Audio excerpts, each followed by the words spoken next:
Hello everyone! Magandang araw! Andito na naman po ang inyong nag-iisang Mama Mia at panibagong kwento na naman ng pag-ibig ang ating pagsasamahan ngayong araw. Isang kwento na kakaiba para sa iba. Charot, kakaiba para sa iba. Naku, hindi naman siya masyadong kakaiba. Meron lang na part na kakaiba siya. Kaya lang, naku, bago tayo pumunta sa kwento natin, nais ko munang magpasalamat sa inyong lahat. Nako, maraming thank you po sa inyo na mga subscribers natin na palaging nakikinig, palaging nakikinood ng ating mga videos. Ano ba? Wala sa sarili yarn, Mama Mia. Nako, anyways, maraming salamat po. Lalong-lalo na yung mga nag-take time na mag-share, mag-like, at yung mga nag-take time na i-comment ang kanilang mga pa-shoutout. Hello po sa inyo. Maraming salamat po. Nako, kayo po talaga ang dahilan kung bakit sinisikap namin na makapag-upload halos araw-araw. Kung hindi man araw-araw, nako, siguro mga 26 to 28 times a month. Ganon. Pero kayo po ang dahilan talaga kung bakit pinupursigihan namin na mag-upload at syempre mag-edit, mag-record ng mga kwento ng buhay na pinapadala rin ninyo sa ating Gmail account. So kung mayroon kayong sarili nyong kwento, please send that to mamamiacdo0317@gmail.com. Hello po sa lahat ng mga nakinig sa atin, sa lahat ng mga nag-comment. Hello sa Orpia family from La Union. Maraming thank you sa Libuma. Salamat po sa mga nakinig sa atin kay Jessica Laceda Coral from Gina Coral, Kingdom of Bahrain. Maraming salamat po sa inyo. Thank you. And syempre maraming salamat Lay Lorenzo. Hello po. Giselle Vlogs. Maraming salamat. Sarah Francisco. Maraming thank you din kay Gail Easy, Josie or Josel Gacho. Maraming salamat. Gimaras Girl. Selena Navarro. Hi Selena. Parang first time kong nabasa yung pangalan mo ngayon. Arhade Bragais. Ayun, maraming salamat. Marwin Zels Channel. Salamat po. Delfino Oropeza. Dan Resma, maraming salamat. Hello daw sa wife niyang si Hazel. Sabay daw silang nakikinig. Maraming salamat po. Hello Candiario Alex Didions. Maria Rapada, thank you. Jamie Rodriguez, Pinay sa Israel Colasio. Mama Rinon, ayon, maraming salamat po sa inyong lahat. May Joyce Isugan, thank you so much. Sabi niya doon sa 61st episode natin na Merisi, gano'n. Dimelin Daclizon, Dimelin Daclizon. Maraming salamat po sa pagkikinig and syempre sa pag-like at pag-comment na rin dito sa ating channel. Hello din sa mga taga-Japan, taga-Riyadh, maraming salamat. Taga-Taiwan, Thailand, meron parang Thailand. Lady Grace, hi Lady Grace. Maraming salamat Liza Chen, Marjorie Mortelia, Eloisa Carmen, Jolene Kabuhat. Maraming salamat. Colleen Ballesteros. Maraming thank you Colleen. Infinif. Ayun. Sa mga taga Singapore, hello po sa inyo. Thank you po. Lorna Manza, Ray Miranda, maraming salamat. Delia Ericon, thank you so much. Marilyn Lee John, Ray, paulit-ulit sa si Ray. Merchie Vlog, Bukalig, maraming salamat. Trofina Ranwarez, ayun, maraming salamat sa inyo. Charmaine Jean Gipenko or Pisino, ayun, tama po ba? Mike Oreta, maraming salamat Mike. Ashinsheng, thank you Ashinsheng sa pakikinig.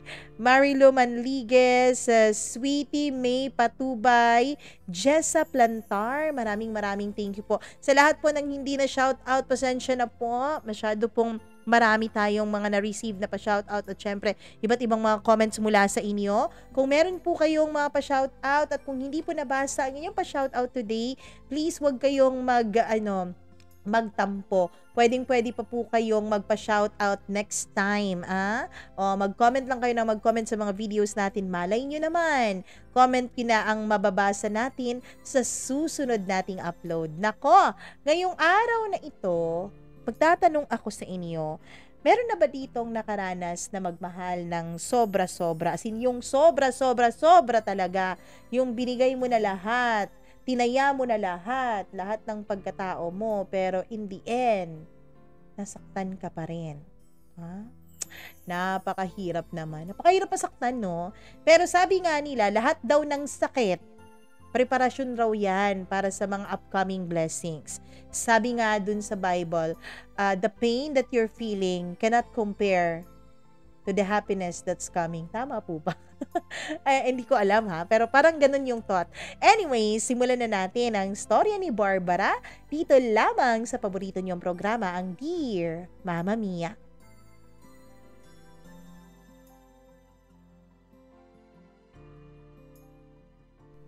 Mahirap magmahal ng sobra-sobra. Yun bang tipong kinakalimutan mo na ang iyong sarili para lang sa kanya? Sa kanya mo na pinapaikot ang iyong buong mundo, na para bang walang ikaw bago naging kayo. Kaya naman kapag iniwanan ka na niya at pinagpalit na sa iba, hindi mo na alam kung papaano ba ang mabuhay pa. Dear Mama Mia, isang magandang araw sa inyong lahat, lalong-lalo na sa mga suki mong tagapakinig tulad ko. Mama Mia, maraming salamat nga po pala sa channel ninyo at merong nagagawang libangan ng mga katulad ko na busy po sa trabaho at busy rin sa paglaban sa mga hamon sa buhay. Mama Mia, itago niyo na lamang ako sa pangalang Barbara. Simulan natin ang kwento ko nung makilala at maging boyfriend ko si Charles. Si Charles po, Mama Mia, ay hindi naman ganun kagwapo, pero malakas po ang appeal niya. Marami pong mga babaeng nagkakagusto sa kanya. Kahit nga po yung mga kasamahan ko sa trabaho ay mayroon ding gusto kay Charles. Pero Mama Mia, maswerte ako at ako ang nagustuhan ni Charles. Marami ang nagsabi na perfect guy nga raw si Charles. Sweet, thoughtful. Siya yung tipo ng lalaki, Mama Mia, na mahilig sa surprises, mahilig sa regalo. Halos taon-taon tuwing anniversary namin ay may pa-surprise talaga siyang ganap. Mama Mia, tuwing monthsary din namin ay lagi din siyang may pabulaklak sa akin. Ganon si Charles. Kahit na hindi naman siya mayaman at kahit na hindi naman siya matatawag natin na may kaya talaga sa buhay, ay pinag-iipunan niya lahat ng pang-sorpresa niya sa akin. Kaya naman Mama Mia, wala po akong reklamo sa boyfriend ko. Masaya ako at siya ang napili ko. Masaya ako at siya ang binigay sa akin. Alam mo Barbara, kung meron kaming boyfriend na kagaya ni Charles, naku, hindi na namin yan pakakawalan. Yung mga boyfriend namin, hindi man lang makaisip na magbigay ng bulaklak. Kahit nga Valentine's, kahit Pasko, wala. Nagbibigay lang ng regalo, barat pa, kung minsan nagbibigay lang dahil pinaparinggan mo. Ay nako, sana nga dumami pa ang Charles sa mundo para naman marami tayong katulad mo na happy at kontento sa love life. Yan ang kadalasang komento ng mga kaibigan ko, Mama Mia. Totoo nga naman, napakaswerte ko talaga kay Charles. Tuwing anniversary at tuwing may mga special occasion ay lagi siyang may pa-flowers o kaya naman ay kung ano-anong gift para sa akin. Kahit na ako, Mama Mia, ay wala namang naibibigay sa kanya. Hindi naman daw siya naghahanap ng regalo. Sapat na raw ang pagmamahal ko sa kanya. Sapat na raw ang pag-ibig ko at ang pag-aalala ko sa kanya para maramdaman niyang mahal na mahal ko siya. Mama Mia, kaya naman nung mag-propose na sa akin si Charles on our 6th anniversary ay sinagot ko na siya ng yes. Pumayag akong pakasal sa kanya. Wala na akong hahanapin pa. Oo nga at medyo lapitin ng mga babae itong boyfriend ko pero nakikita ko naman na umiiwas siya sa mga babaeng lapit ng lapit sa kanya. Nakikita ko rin Mama Mia na proud siya sa akin. Kahit sa ang social media platforms niya ay talaga namang nakapost ako doon. Halos araw-araw din kung mag-my day siya sa akin. Kaya naman masaya ako. Masayang masaya ako. Lalo na kapag naikasal na kaming dalawa. Pagkatapos ng kanyang proposal sa akin, Mama Mia, ang sabi niya ay marami raw siyang trabahong gagawin.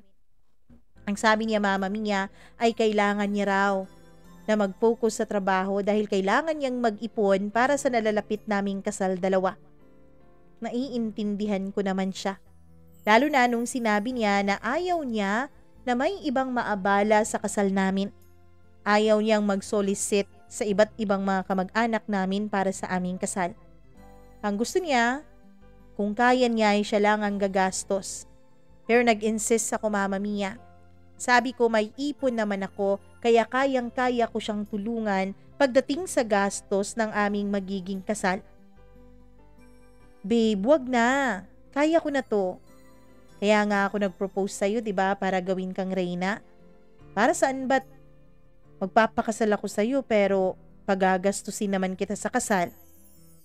Tumawa na lang ako, Mama Mia. Kakaiba talaga ang boyfriend ko. Iba sa lahat.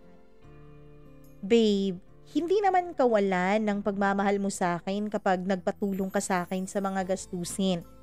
Kasal nating dalawa to kaya kailangan at dapat lang na tayong dalawa ang maging abala at tayong dalawa ang gagastos.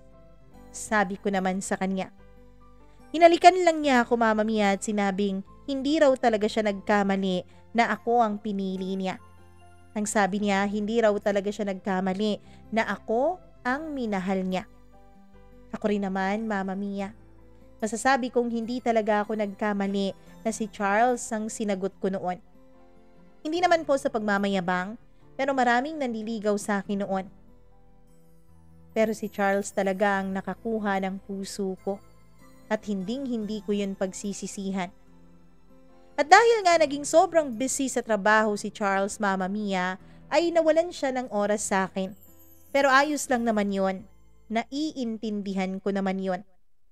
Hanggang sa ginawa na nga siyang katiwala sa kanyang opisina, Mama Mia, at lagi na raw siyang may biyahe pa layo-layo, paminsan-minsan para sa kanyang trabaho.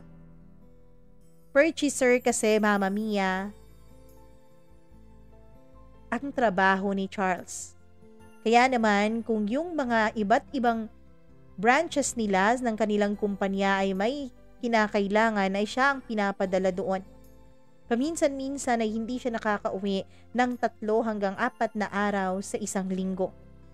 Siya nga pala, Mama Mia, magka-live-in na po kaming dalawa ni Charles.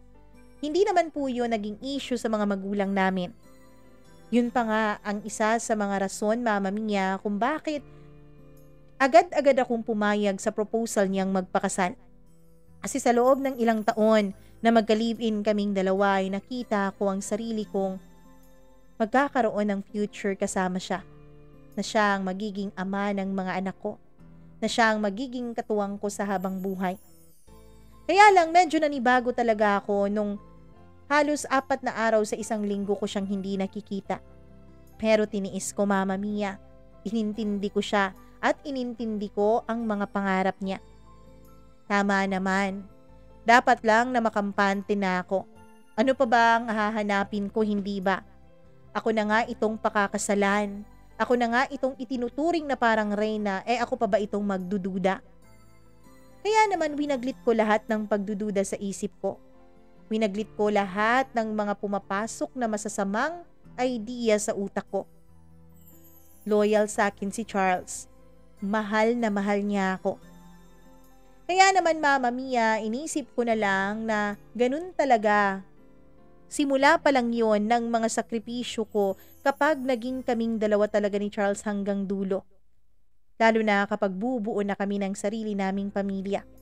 Knowing Charles, ayaw na ayaw niya na ako yung gumagastos. Kaya alam na alam ko, Mama Mia. Alam na alam ko na hahanap at hahanap talaga siya ng paraan para siyang gumastos para sa amin. Kaya mas magiging busy pa talaga siya. Hanggang sa nasanay na lang ako dahil lumipas na ang 5 buwan na ganun pa rin kaming dalawa. Yung paapat-apat na araw ay naging 1 linggo. Hanggang sa naging 2 linggo. Pasensya ka na talaga, babe, ha? Trabaho lang talaga to eh. Huwag kang mag-alala, babawi ako sa'yo. Lalo na kapag honeymoon na nating dalawa. Mama Mia, hindi ko naman kinakitaan ng kakaiba si Charles, liban na lamang sa pagiging abala niya talaga sa trabaho niya. Kaya inintindi ko siya. Lumipas ang mga araw hanggang sa unti-unti na akong nagiging busy sa pag-aasikaso ng kasal naming dalawa.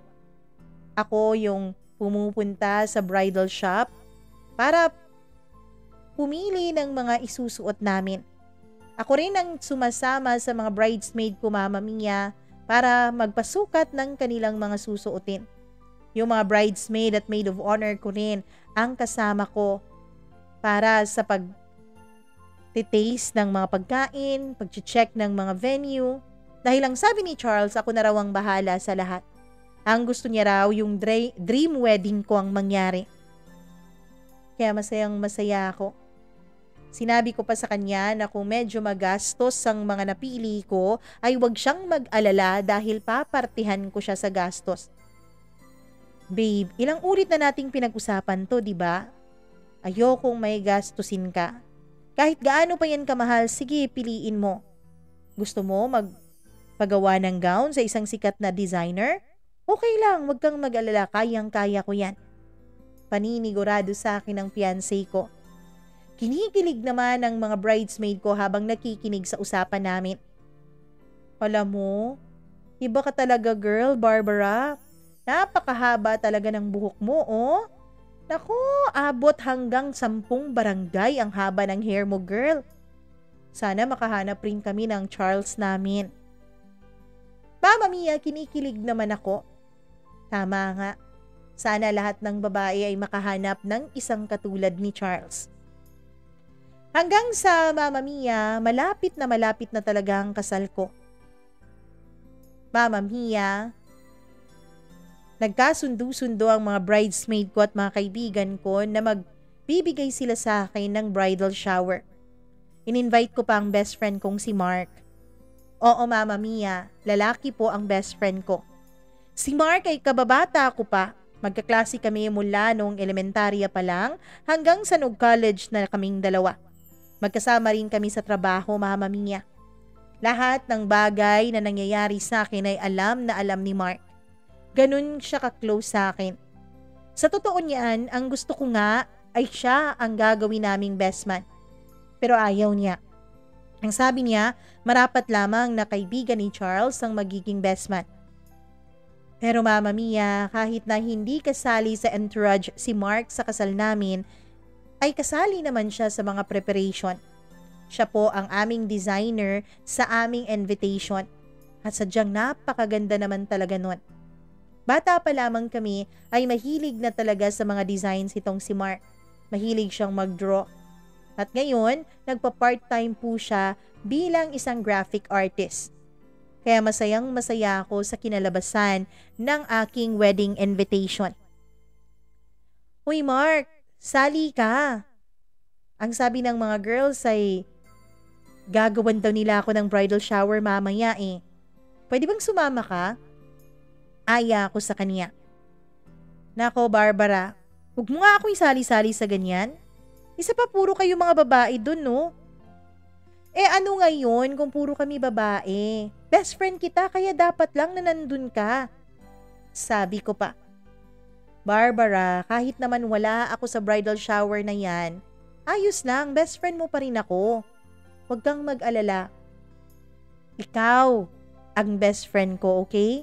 At ako ang best friend mo. Kahit maikasal ka na kay Charles, kahit ilang bridal shower pa, ang gawin sa'yo ng mga kaibigan mo na hindi ako kasama, ikaw pa rin ang best friend ko at ako pa rin ang best friend mo. Paninigurado ni Mark sa akin. Masayang masaya ako, Mama Mia. Masaya ako lalo na nung bridal shower na. Ang totoo niyan ay may kalokohang ginawa yung mga bridesmaid ko. Nagrenta sila ng isang lalaking dancer. Hindi ko alam kung callboy ba yun. Pero sumayaw yung lalaki na halos wala ng saplot sa harapan ko. Tinukso pa ako ng mga kaibigan ko at ang sabi nila, huling araw na raw ito para magpapakadalaga ako. Huling araw na raw ito para tumikim ako ng iba. Pero Mama Mia, hindi ko magawa. Hindi ko magawang tumikim ng iba. Dahil lang totoo niyan, si Charles lang talagang gusto ko. Si Charles lang ang mahal ko. At kahit na 2 linggo na kaming hindi nagkikita dahil sa kanyang trabaho, ay hindi ko naman magagawang lokohin siya. Hindi ko naman magagawang humanap o magpagalaw sa iba. Kaya naman tumanggi ako sa offer ng mga kaibigan ko. Sigurado ka ba? Nako, kung sigurado ka, edi ako na lang, sayang ang bayad, no? Sabi ni Jessa na isa sa mga babaeng pinaka-close sa akin. Mama Mia, nagkakatuwaan kami noon. Umiinom, sumisigaw, sumasayaw, kumakanta. Masayang masaya ang lahat. Hanggang sa sabay-sabay na tumunog ang cellphone namin. Mama Mia, may isang unknown number na nag-message sa aming lahat. Tignan daw namin ang mga Facebook account namin at hanapin ang pangalan ni Charles. Mama Mia, nagtinginan kaming lahat ng mga kaibigan ko. Ano bang ibig sabihin ng message na to? Sino ba to? Bakit kailangan na para siyang nananakot? Ano kayang nangyari kay Charles? Kung ano-ano ng mga masasamang bagay ang pumasok sa isip ko, Mama Mia. Mga bagay na sadya naman talagang kahindik-hindik. Paano kung nadisgrasya si Charles? Paano kung may nangyari talagang masama sa kanya? Hindi ko kakayanin yun. Paano kung hindi matuloy ang kasal naming dalawa? Mas lalong hindi ko kakayanin yun. Agad-agad na nag-search ang mga kaibigan ko sa pangalan ni Charles sa kanilang mga Facebook account. Habang ako, Mama Mia, hindi ko magawang mag-search dahil nanginginig na noon ang tuhod ko at ang mga kamay ko. Mama Mia, may tiningnan sila pagkatapos ay tumingin sila sa akin ng may pag-aalala. Uy, ano yan? Ano yan patingin? Nadisgrasya ba si Charles? Ayos lang ba siya? Sabi ko. Girl, wag mo na nga kayang tignan. Bukas na lang. Pahinga ka na muna. Hindi, patingin. Jess, sa akin ang cellphone mo. Mama Mia, hindi inaabot nila ang cellphone nila sa akin, kaya naman ako na ang nag-search sa sarili kong cellphone. Pero bago pa man matapos ang search ko, ay inagaw na ni Jessa sa akin ang cellphone ko. Barbara, nakainom ka na. Ihahatid na kita sa inyo. Ano ka ba naman? Ayos lang ako, Jessa. Gusto kong malaman kung anong nangyari kay Charles. Ano ba? Sigaw ko na noon. Dahil ayaw talaga nilang patignan ang mga cellphone nila. Hanggang sa inabot na sa akin ni Jessa ang phone niya, Mama Mia. Pero pwede ba? Barbara, wag mong itapon yung cellphone ko, ha? Hindi pa yan bayad. Hinuhulog-hulugan ko pa yan, kaya please wag mong itapon, please lang. Pakiusap niya. Mama Mia, tinignan ko ang cellphone niya at naka-open doon ang isang video. Nung tingnan ko ang lalaki sa video ay alam kong si Charles yun. Kinay ko ang video na yun, Mama Mia. Isang malaswang video. Malaswang video na si Charles kasama ang isang babae. Naghahalikan silang dalawa. Dali-dali nilang hinubad ang damit ng isa't isa. Para bang nakaset up na doon yung video cam. Mama Mia, pinagtanggol ko pa talaga si Charles sa utak ko. Inisip ko pa noon na baka set up lang yon para wag matuloy ang kasal namin. Pero habang nagpa-progress po ang video na yon ay nakita ko po na tumingin sa camera si Charles. At habang nakatingin siya sa camera ay kumikindat-kindat pa siya dito at nilalabas-labas pa niya ang dila niya. Alam niyang may camera, Mama Mia. Alam niyang may nanonood sa kanya. Alam niyang nire-record siya. Muntik ko nang maitapon ang cellphone ni Jessa dahil sa sobrang galit na naramdaman ko. Buti na lang, at napigilan ako ni Jessa at nakuha niya mula sa kamay ko ang cellphone niya.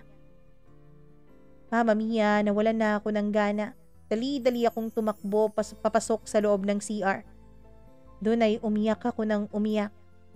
Katok ng katok ang mga kaibigan ko. Hanggang sa dumating si Mark dahil tinawagan pala nila ang aking best friend Mama Mia. Ano to? Ano to ha? Anong nangyayari sa'yo? Katok ni Mark sa pintuan. Pwede ba? Barbara, buksan mo to. Sige na, buksan mo to.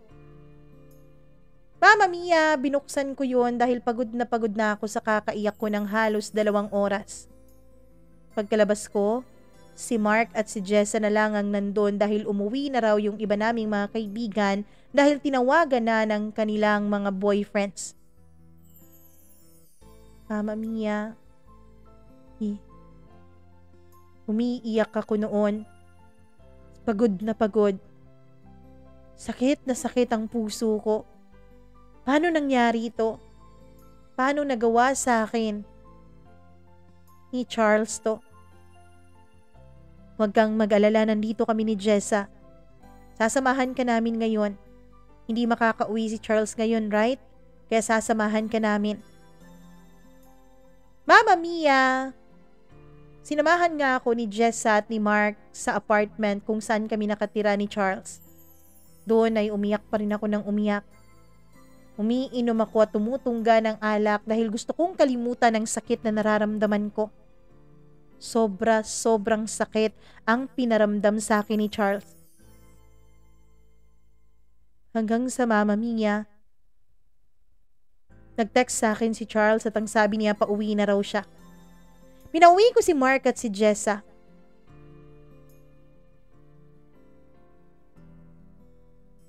Gibres, okay ka lang ba talaga?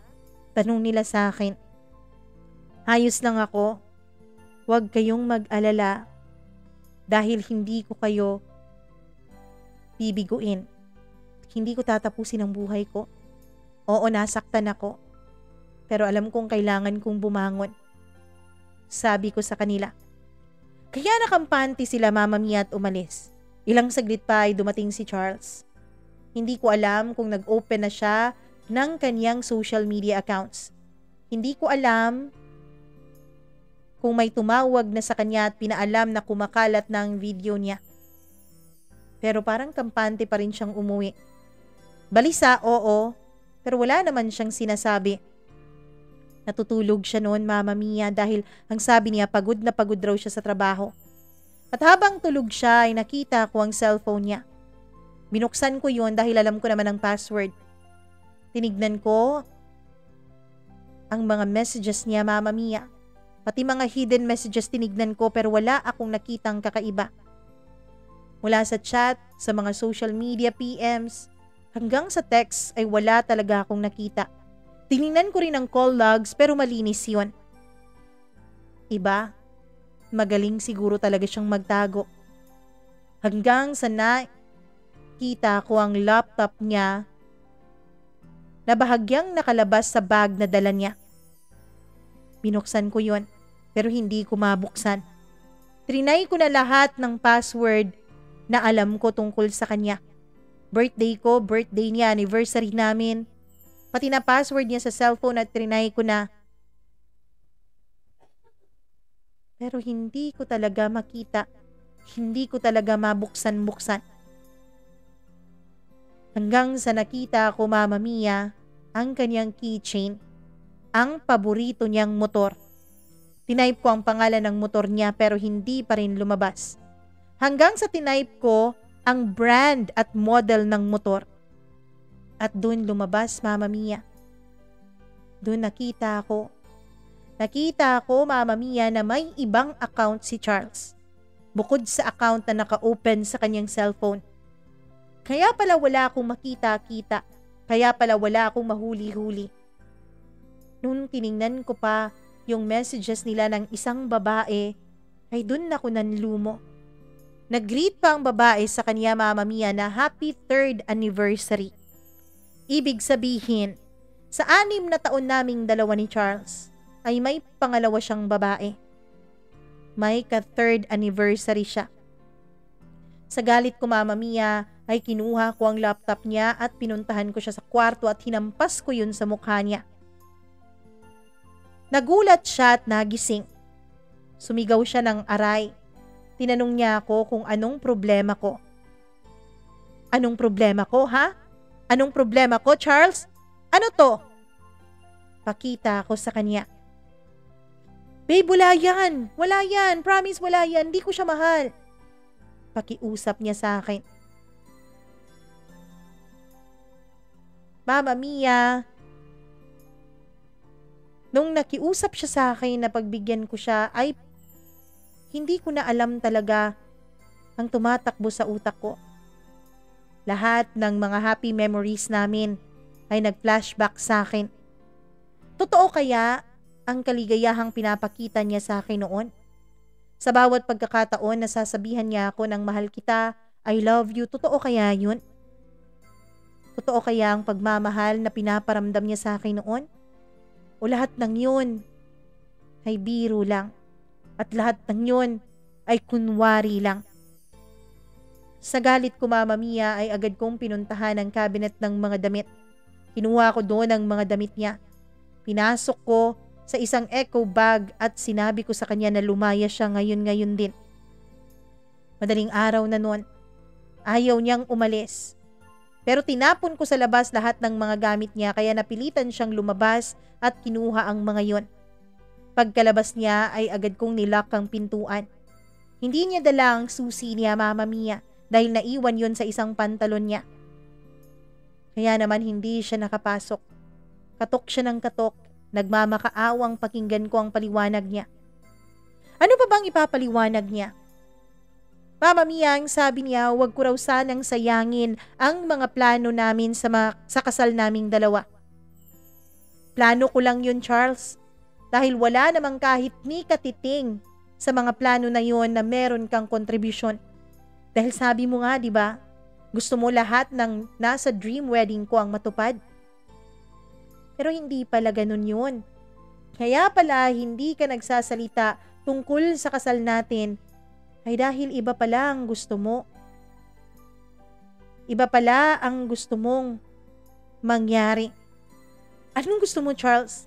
Habang buhay mo akong lolokohin? Habang buhay mo akong gagawing tanga? Sabi ko. Pumasok na ako ng kwarto at doon umiyak ng umiyak. Siguro napagod rin si Charles, Mama Mia, kaya umalis na rin siya. Biglang araw akong hindi bumangon. Bumabangon ako kapag sobrang gutom na ako, nauuhaw na ng sobra o naiihina. Mama Mia, alak ang naging sandigan ko nung mga panahon na yun. Hindi rin ako pumapasok sa trabaho. Tawag ng tawag sa akin ng taga-opisina pero hindi ko sinasagot.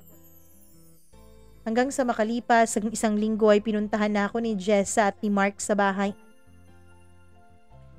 Katok sila ng katok sa akin. Ayoko sana silang pagbuksan, Mama Mia. Pero naaawa naman ako sa kanila. Bakit ko ba idadama yung mga taong wala namang ibang gusto kundi ang mapabuti ako? Alam kong mahal nila ako, Mama Mia. Kaya pinagbuksan ko sila.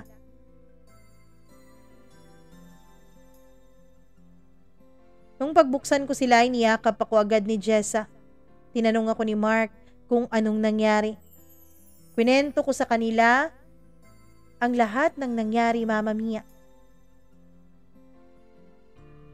Tarantado talagang lalaking yun, sabi ni Mark. Ikaw kasi nagpauto ka dun eh, sabi niya sa akin. Pwede ba, Mark? Huwag mo nang sisihin tong kaibigan natin. Nasasaktan na nga siya, oh. Kaya pwede ba? Tigilan mo na yan. Nagsorry si Mark sa akin at niyakap nila akong dalawa ni Jessa. Pagkatapos ay sinabi nila sa akin na hindi pwedeng malugmok ako at mawala ng gana sa trabaho at sa buhay nang dahil lang sa isang lalaki. Pero yung lalaki na yon, Mama Mia, yung lalaki na yon ay nakasama ko sa loob ng 6 na taon. at nakasama ko sa iisang bubong 24/7 sa loob ng 4 na taon. Kailanman ay hindi kami naghiwalay dalawa. Kaya masakit na masakit para sa akin yon. Tiningnan ko ang engagement ring na binigay niya. Tinanggal ko yon at tinapon ko sa labas ng bahay. Wala akong naging pakialam kung ang sabi ng iba ay mahal yon.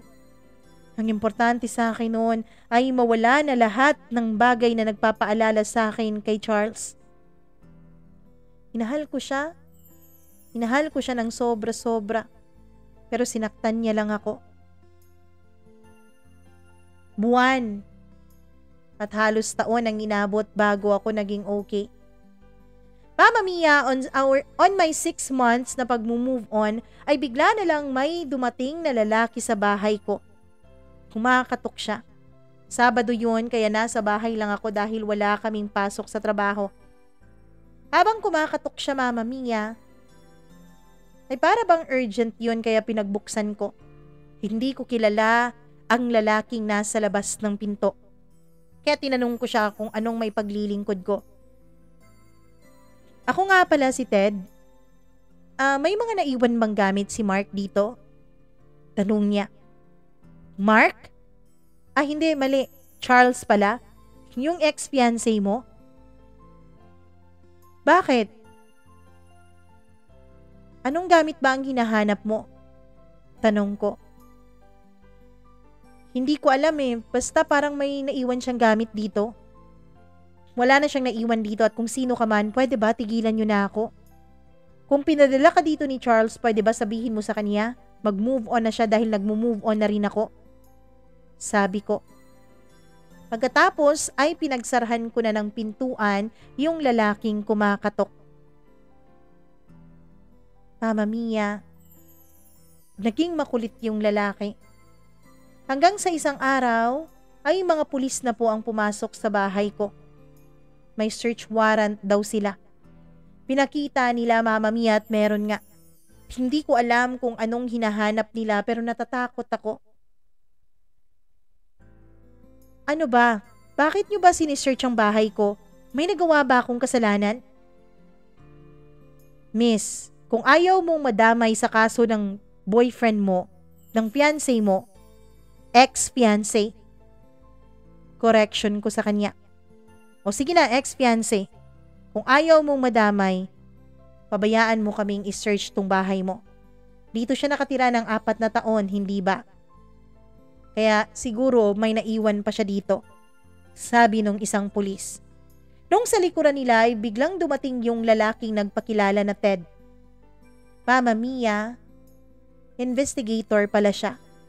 Hindi pala siya kaibigan ni Charles. Ang sabi nila ay nasasangkot daw ang ex ko sa isang malaking sindikato. Sindikato ng drugs. Natatakot ako noon, Mama Mia. Sobrang takot ang naramdaman ko. Paano kung may makita sila sa bahay ko? Bahay ko yun. Baka madamay ako sa kaso. Buti na lang talaga, Mama Mia, at kahit hinalughog na nila ang buong bahay at kahit baliktarin na nila ito ay wala talaga silang nahanap. Pwede ba kung may kaso kayo kay Charles, pwede bang siya na ang puntahan nyo? Wag na ako, nagmo-move on ako. Sabi ko sa mga pulis. Umalis na ang lahat maliban kay Ted. Nagsorry siya sa akin, Mama Mia. Dahil ang sabi niya ay may nakapag-tip daw sa kanila na baka meron pang naiwan na mga gamit si Charles dito sa bahay ko. Ayos lang yun. At least ngayon klaro na sa inyo. Siguro naman titigilan nyo na ako. Siguro naman kaya ko nang mabuhay ng matiwasay at harapin ang buhay ko ng mag-isa at hindi nyo na inaabala. Sabi ko sa kanya. Pasensya ka na talaga, Barbara. Siya nga pala, pwede ko bang makuha ang number mo? Ano? Bakit naman? Baka kasi kumontak sa'yo si Charles. Baka kasi isang araw ay magpakita siya sa'yo. Gusto kong sabihan mo ko. Mama Mia, para matapos na ang lahat ay nag-exchange number nga kami nung Ted na yon. Pero, Mama Mia, hindi naman tungkol kay Charles ang pinag-uusapan namin. Nagte-text po siya sa akin at kinakamusta niya ako. Hanggang sa isang araw ay inaya niya ako na lumabas kaming dalawa. At dahil nagsisenti na naman ako noon dahil bumabalik na naman sa alaala ko ang sakit na dinulot sa akin ni Charles, ay sumama ako kay Ted. Mama Mia, sa pagsama ko kay Ted, unti-unti ay nababawasan ang sakit na nararamdaman ko. Kung san-san kami nagpupunta, sakay ng kaniyang motorsiklo. Nililibot namin ang iba't ibang mga lugar. Pinupuntahan namin ang mga lugar na hindi ko pa napupuntahan. Mga beaches na hindi ko pa nararating. Hindi kasi mahilig maligo ng dagat si Charles kaya halos wala kaming memory sa dagat. At sabi ni Ted ay kailangan ko raw gumawa ng mga panibagong memory. Ang sabi niya, kailangan ko raw gumawa ng mga panibagong alaala na masasaya na hindi kasama si Charles. Alam mo, may alam pa akong isang mas effective na paraan. Sabi niya sa akin. Ano? Anong effective na paraan? Eto oh. Pagkatapos niyang sabihin yun ay agad siyang lumapit sa akin at inilapat ang labi niya sa labi ko. Mama Mia, nagulat ako nung una. At dahil sa gulat ko ay naitulak ko siya. Pero naisip ko, bakit ko nga ba pipigilan ang sarili ko? Wala naman ang magagalit. Oo nga't wala kaming relasyon ni Ted pero ayos lang yun. Ayos lang. Ang importante ay ma-enjoy ko ang company niya. Ang importante ay may ibang lalaki nang makakagalaw sa akin. Nang sa ganon, kapag nangyari yun, baka tuluyan ko nang makalimutan si Charles. Kaya naman ako na ang unang humalik kay Ted. Mama Mia, sa halikan naming dalawa ay nauwi kami sa isang pribadong kwarto. May nangyari nga sa aming dalawa ni Ted. At ang pangyayaring yun ay hindi lang basta-basta isang beses. Dahil tuwing weekend, Mama Mia, ay nagkikita kaming dalawa. Tuwing weekend ay pinagsasaluhan namin ang katawan ng isa't isa. Walang sabi-sabi, walang sali-salita, walang usapan, walang label. Ayos na yun sa akin. Masaya na ako sa ganon. Masaya na ako na walang label. Ang importante, Mama Mia, ay nagtatagumpay ako ng paunti-unti. Hindi ko na masyadong naaalala si Charles. Hindi ko na masyadong naaalala ang sakit ng ginawa niya sa akin. Hanggang sa Mama Mia, nasanay na ako sa companionship ni Ted sa akin. Nasanay na akong kasama siya. Hanggang sa hindi ko na namamalayan, nahuhulog na pala ako sa kanya, Mama Mia. Isang araw habang nasa trabaho ako ay nilapitan ako ni Mark. Tinanong niya sa akin kung anong nangyayari sa buhay ko, kung bakit hindi na ako nagpaparamdam sa kanila ng mga kaibigan ko, kung okay na ba ako, kung nakapag-move on na raw ba ako sa sakit na dinulot ni Charles. Oo Mark, ayos na ako. Kung ganun,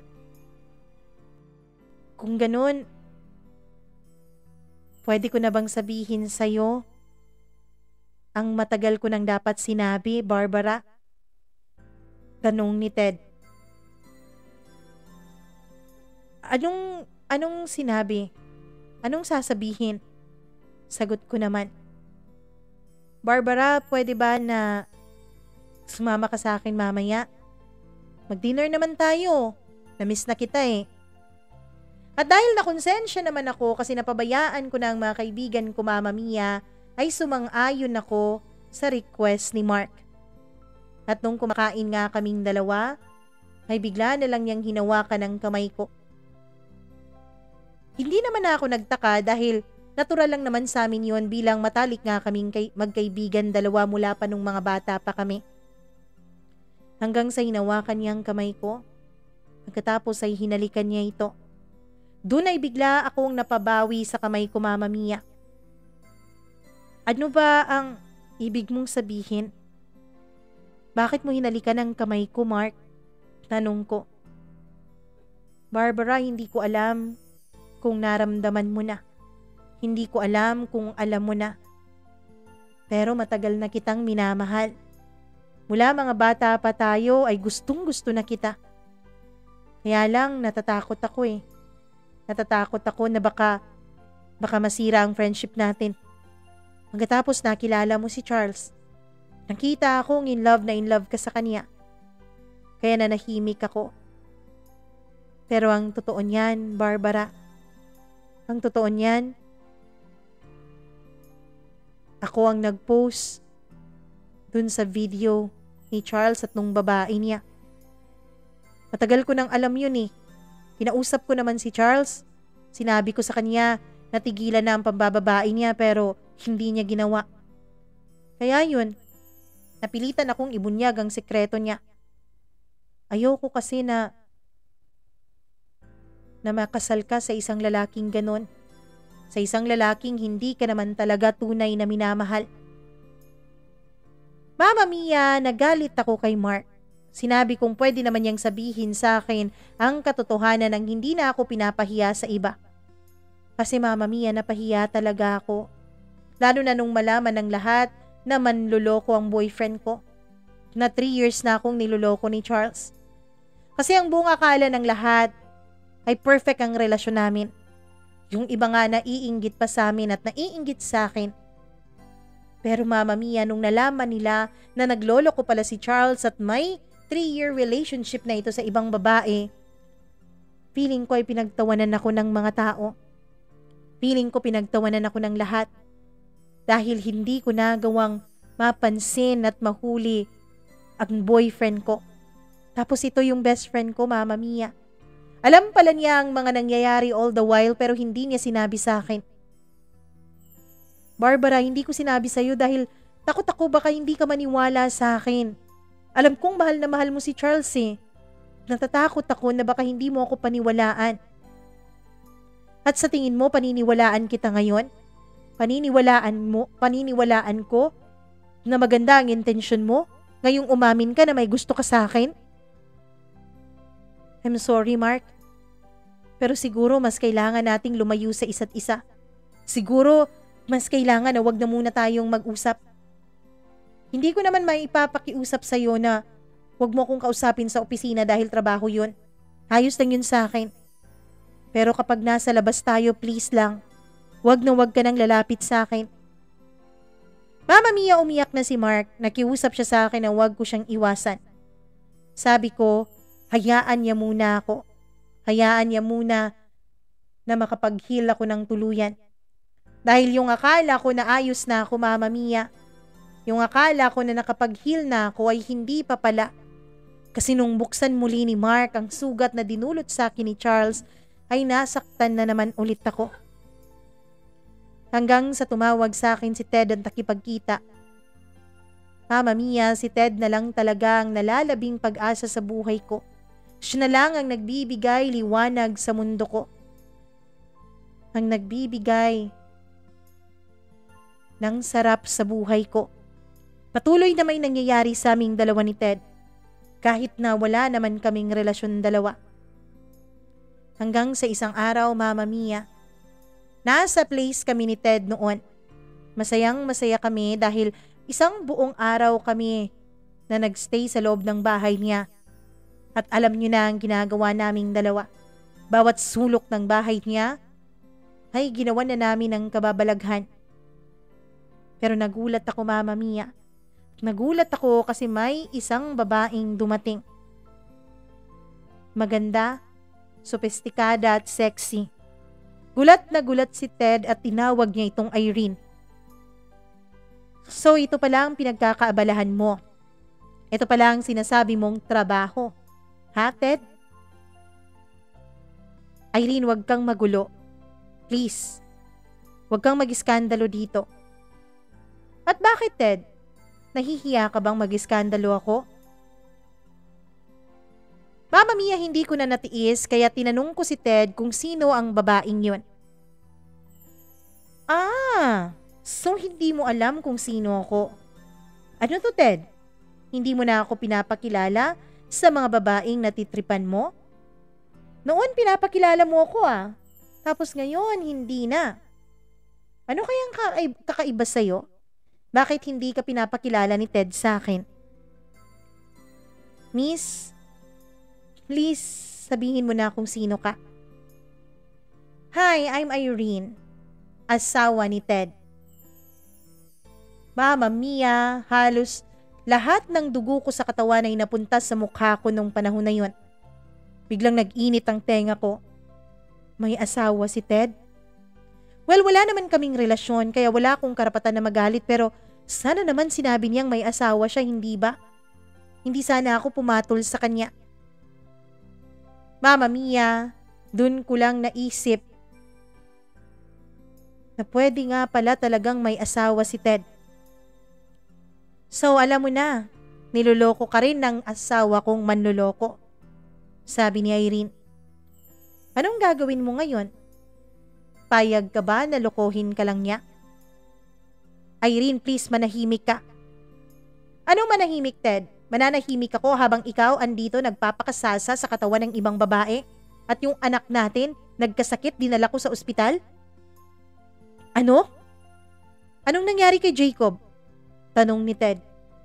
Ayun, nasa ospital. Tawag ako ng tawag sa'yo pero naka-off yung cellphone mo. Kaya pala dahil ayaw mong paistorbo. Dahil masaya ka dito sa pugad nyo ng kabit mo. Mama Mia, doon ay dali-daling iniwanan kami ni Ted at nagbihis siya. At ikaw, bakit nandito ka pa? Malis ka na.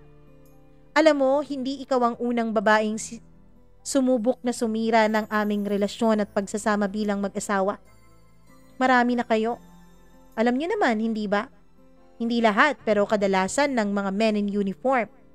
May mga side chicks na katulad mo. Alam mo, kawawa ka. Maganda ka bata ka pa. Marami ka pang mahahanap. Kaya please lang, iwasan mo na ang asawa ko. Pagkasabi niya noon, Mama Mia, ay tinablan ako ng hiya. Dali-dali akong lumabas sa bahay na yon. Kahit na hindi pa ako masyadong bihis noon, ay binitbit ko na lang ang mga gamit ko at sa kotse na ako nagbihis. Mama Mia, umiyak ako ng umiyak. Masakit pala ang ganon. Masakit palang maloko sa ikalawang pagkakataon. Niloko nga ba talaga ako ni Ted? Hindi ko alam. Hindi ko alam, Mama Mia. Hindi rin naman kasi ako nagtanong At hindi ko rin naman sinabi sa kanya na mahal ko siya. Wala naman kaming relasyon. Oo, ilang buwan nang may nangyayari sa amin. Ilang buwan nang bawat weekend ay magkasama kami. Pero kahit na gano'n ay wala naman talaga kaming relasyong dalawa. Kaya nakakahiyaman, Mama Mia. Pero naging kabit ako ni Ted. Mama Mia, sinubukan kong limutin si Ted. Sinubukan ko na wag na siyang kontakin pa. Dinilit ko na ang number niya. Hindi ko magawang mag-change ng number dahil kailangan yon sa opisina. Hanggang sa matapos ang 2 buwan na pag-iwas ko sa kanya, ay tuluyan na ngang hindi tumatawag sa akin si Ted. Hindi na rin niya ako pinupuntahan sa bahay. Siguro nagsawa na rin siya. Siguro may iba na rin siyang kinakalantari ngayon. Siguro may iba na naman siyang niloloko at nilalagay niya sa loob ng bulsa niya. Pero ako, Mama Mia, alam kong hindi ko makakalimutan si Ted. Hindi ko makakalimutan ang mga pinagsaluhan naming dalawa.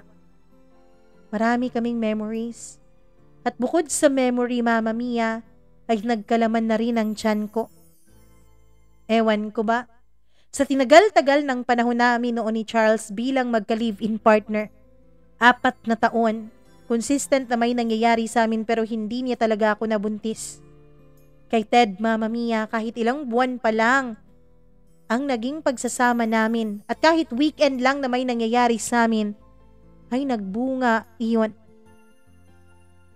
Mama Mia, nagdadalawang isip pa ako noon kung ipapaalam ko ba kay Ted ang tungkol sa anak namin.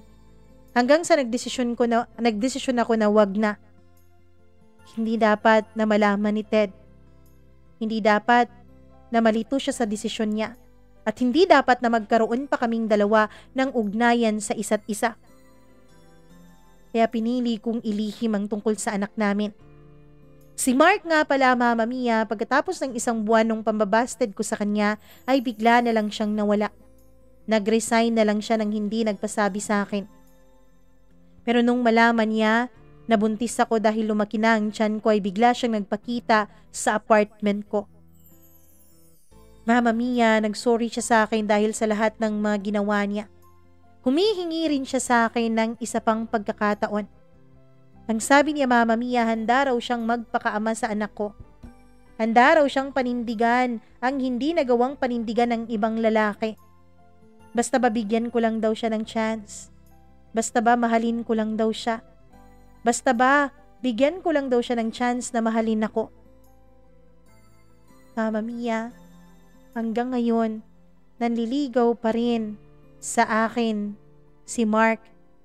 Hanggang ngayon ay paulit-ulit pa rin siyang pumupunta sa akin. Hanggang ngayon, Mama Mia, ay sinasabi pa rin niya na handa siyang panindigan ako at ang anak ko. Mama Mia, hindi ko po mahal si Mark. Oo, mahal ko siya pero bilang isang kaibigan lang. Wala pong kakaibang nararamdaman ang puso ko para sa kanya. Hindi ko po maisip na may mangyayari sa amin. Hindi ko po maisip na magpapakasal kaming dalawa. Dahil Mama Mia, sadyang pagkakaibigan at pagiging magkapatid lang talaga ang turing ko kay Mark. Ano ba ang dapat kong gawin, Mama Mia? Kahit anong sabi ko kay Mark na tigilan niya ang panliligaw niya sa akin, ang sabi niya hanggat hindi raw ako nakakasal, ay paninindigan niya raw ang pagmamahal niya para sa akin. Mama Mia, pinipressure na rin ako ng mga magulang ko na dapat mag-asawa na raw ako para sa kapakanan ng anak ko. Pero tama po bang gamitin ko si Mark? Tama po bang magpakasal ako sa kanya kahit na wala naman akong damdamin sa kanya? Ang sabi ni Mark, Mama Mia, hindi naman daw mahalaga ang nararamdaman ko. Natuturuan naman daw ang puso. Bakit raw dun pa ako sa mga lalaking hindi naman ako minamahal ng totoo at ng tama? Bakit mas minamahal ko raw yung mga lalaking lagi naman akong sinasaktan? May punto naman siya, Mama Mia. Pero masakit eh. Masakit ang masaktan.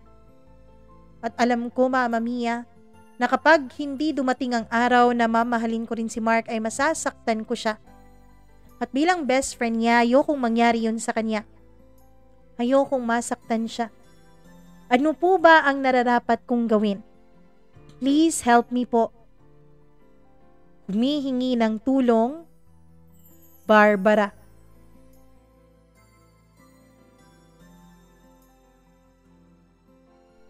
Naku Barbara, napakahirap naman ang problema mo. Napakahirap ng sitwasyon mo. Pero ako naniniwala, kapag hindi mo mahal ang isang tao, huwag kang pakasal sa kanya. Sometimes nga hindi sapat ang pagmamahal eh. Sometimes nga yung mga nagmamahala naghihiwalay pa. Yung mga nagmamahala nagkakaroon pa ng mga matitinding problema na siyang nagiging dahilan para matapos ang kanilang mga relasyon. Kayo pa kaya? Kayo pa kaya na one-sided yung relationship? Naniniwala naman ako na natuturuan ang puso. Pero hanggat hindi mo ito natuturuan, hanggat hindi mo pa minamahal ng totoo si Mark, huwag mo siyang sagutin. Huwag mo siyang bigyan ng chance.